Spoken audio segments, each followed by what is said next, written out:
Here in the farthest reaches of the world, where cold is not just a sensation, but a test of survival, lies a colony of penguins, a band of survivors in an unforgiving frost. The fierce winds slash through their bodies like knives, and the ice offers them nothing but relentless cruelty. In this endless white void, where silence reigns supreme, there is no room for mistakes, no place for weakness.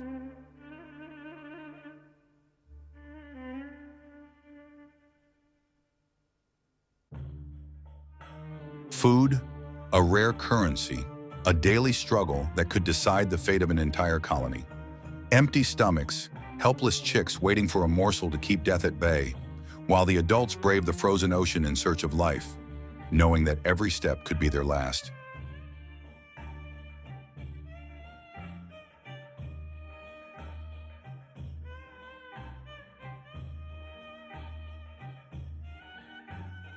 Yet in this frozen hell, life endures, with determination, with patience, with an unbreakable bond.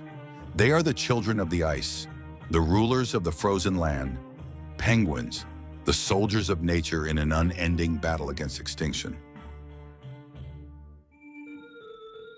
Now we see Rashiq standing beside his lifelong companion, Zumurda.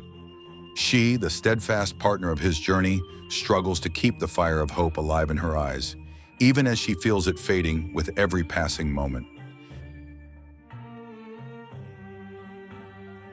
Beneath her weary wings, two hungry chicks nestle close, too young to grasp the cruel nature of their world. Yet their empty bellies know the harsh truth far more than they should.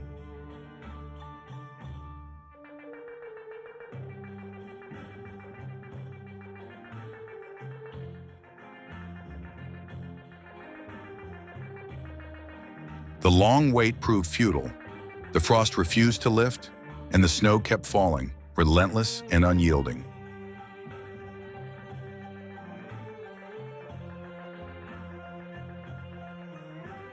Thus it became inevitable for Rashiq to embark on an adventure, to leave in search of food elsewhere, for himself, his wife, and his children. Rashiq and a band of brave penguins made their choice, a choice of risk, of defiance, of survival. With unwavering resolve, they set out, marching as one toward the vast and merciless ocean. The wind howled, the ice groaned beneath their feet, but they did not waver.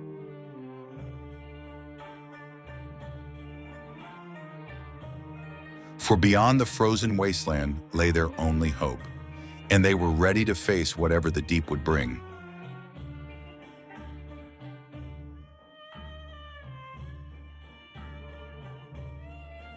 At the edge of the colony where the ice meets the ocean, they stood. It was not a loud farewell. No words were spoken.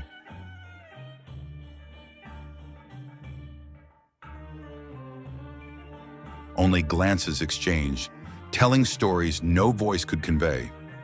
Mothers held their young close, shielding them from the bitter cold, while friends shared final, silent moments filled with respect and sorrow.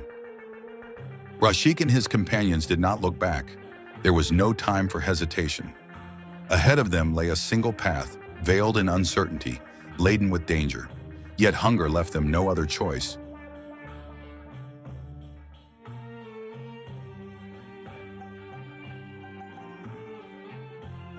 Step by step, they waded into the freezing waters, their bodies shivering at the first sting of the cold. Though they knew, the true pain had yet to begin. The ocean was not welcoming. Its towering waves played with them, testing their patience, challenging their resolve. The days pass, but they bring no relief. The colony is not what it once was. Night offers no solace, only deepens the worry. But the heaviest weight of all is absence. Rashiq and his two companions have not returned. Out there in the frozen abyss, where the waves toy with bodies as they do with dreams, no one knows their fate. Zumurda waits alone in an endless vigil. Her gaze is frozen, not from the cold, but from fear.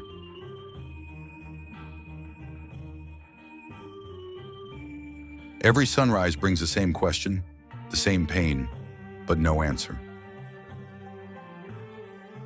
Oh, my dear graceful husband, what has happened to you? What are you facing now? Oh, my graceful one, if only you knew how worried everyone is about you. As for me and your sons, the thoughts are tearing us apart. Please tell me what is happening. Is it true that you will never return? What horrors are you facing now? What disasters are you struggling against? Oh, my lifelong companion. Rashiq is brave and wise, and above all, he knows the ocean like no other. He will never give up. Believe me, away from the children's ears, the flame of hope is beginning to fade in my heart. For nearly a month, time has crawled at a weary pace. Yet Zumurda, her children, and the entire penguin colony remain on the shore, their eyes fixed on the horizon, from the first light of dawn to the deep hours of the night, waiting, hoping. The penguins keep their eyes fixed on the horizon. Something small appears in the distance. It could be a whale, or perhaps just a piece of driftwood. The penguins rush toward the ocean, their hearts stirring with newfound hope. Yes, a truly wild scene. Joy takes over as the penguins hurl themselves into the freezing ocean waters. They can't bear to wait, not until Rashiq reaches the shore. There he is, Rashiq, just moments from reaching the shore. Behind him, dozens of penguins cheer and call out. Joy sweeps through the air, and lost laughter returns at last. My love, my fear for you nearly tore me apart. And my longing for you nearly consumed me. Zumurda, the children, and all the penguins gather around Rashiq, their eyes wide with disbelief. He has returned, after all that time in the ocean. But the question lingered in everyone's mind. A question that young Barq, Rashiq's eldest, was the first to ask. And soon the others followed, their voices filled with urgency. Where have you been? How did you make it back?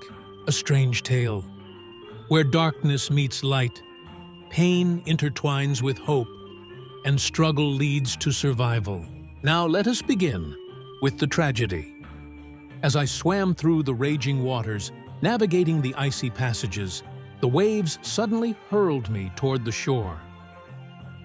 And not far from there, I became trapped in a massive net, one set by humans to catch fish, with no regard for the creatures that call the ocean home. I fought desperately to free myself from that cursed net with all my strength. But with each struggle, my exhaustion grew, and so did my wounds. With each attempt, my strength faded, my wounds deepened, and I was on the brink of freezing. But then, a wave of fear washed over me as I spotted humans in a large boat from afar. I could only hope they wouldn't notice me. I was paralyzed with fear. They had spotted me. They turned straight toward me, pointing in my direction. I tried to resist them, but they overpowered me and took hold of me. I am, indeed, trapped and wounded. But I knew that there had to be good to fight against evil and put an end to it. Those humans tore the net apart and carried me onto a small boat, where they wrapped me in warmth. Then they took us to the beach. Then we gathered on the shore with a kind-hearted doctor. He gently tended to the wounds, carefully trying to set the broken bones. They then transported us on a great vessel to a massive care center, home to hundreds of species and a vast medical team. There, they began treating us, feeding us in warm, quiet rooms. They loved me dearly, and I loved them just as much. Not all humans are cruel. Some are kind and compassionate. Then they took us back to the same shore overlooking the ocean, the very place where we had stopped during our journey out. We stayed there for 3 days, and I later learned that it was a testing period to make sure we had fully recovered and were strong enough to sail the ocean once again. Though the fishermen had hurt us deeply, I still hold great love for humans. The rescue center team truly saved my life. And then they cared for me with boundless love and tenderness. And now, I am truly happy to be here with you all. We are now in our happiest moments, for the brave hero has returned home to his land and his people. My dear little one, don't worry, this is life. The reward always comes to those who fight and strive. And remember, not all creatures are evil, but not all of them are kind either. We are the most beautiful family, the most wonderful community. All this love, it truly leaves me in awe. I truly hope that your children will carry the same noble virtues that you so gracefully embody.